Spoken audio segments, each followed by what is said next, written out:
നമ്മൾ മനുഷ്യർക്ക് ലഭിച്ചതും മലക്കുകൾ സ്വീകരിക്കാൻ ഭയപ്പെട്ടതുമായ ഒന്നുണ്ട്.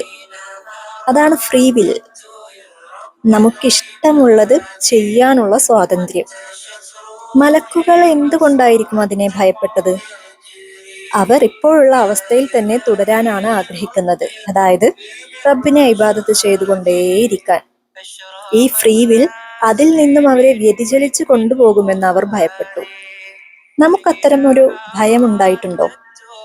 നാം എല്ലാം തന്നെ ഈ ഫ്രീ വിൽ യഥേഷ്ടം ഉപയോഗിച്ചു പോരുന്നു. എങ്ങനെ? അതായത് നമ്മുടെ കൈകൾ ഒന്ന് വെറുതെ നിരീക്ഷിച്ചു നോക്കൂ. എത്ര അത്ഭുതമാണല്ലേ! നമുക്ക് വേണ്ടി എന്ത് ചെയ്യാനും റെഡിയാണ്. അതൊരാളെ തലോടാനായാലും തല്ലാനായാലും നമ്മൾ ജസ്റ്റ് ഒരു കമാൻഡ് കൊടുക്കുമ്പോഴേക്ക് അതനുസരിക്കുന്നു, അതുപോലെ ചെയ്യുന്നു. കാലുകളാണെങ്കിലും നാം നന്മയിലേക്ക് പോകണമെന്ന് ആഗ്രഹിച്ചാലും തിന്മയിലേക്കാണ് പോകുന്നതെന്ന് ഉദ്ദേശിച്ചാലും അത് കറക്റ്റ് നമ്മെ വഹിച്ചു കൊണ്ടുപോകുന്നു. കണ്ണുകളാണെങ്കിലോ നാം കാണാൻ ആഗ്രഹിക്കുന്നതിനെ നമുക്ക് കാണിച്ചു തരുന്നു. ചെവികൾ നാം ശ്രദ്ധിക്കുന്നത് എന്തിനെയാണോ അതിനെ കേൾപ്പിച്ചു തരുന്നു.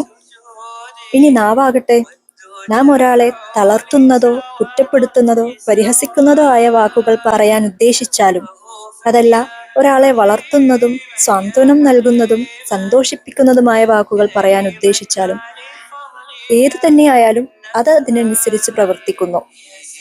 ഇതാണ് ഫ്രീ വിൽ. ഇത് എത്ര കാലത്തേക്കാണ് നമുക്ക് തന്നിട്ടുള്ളത്?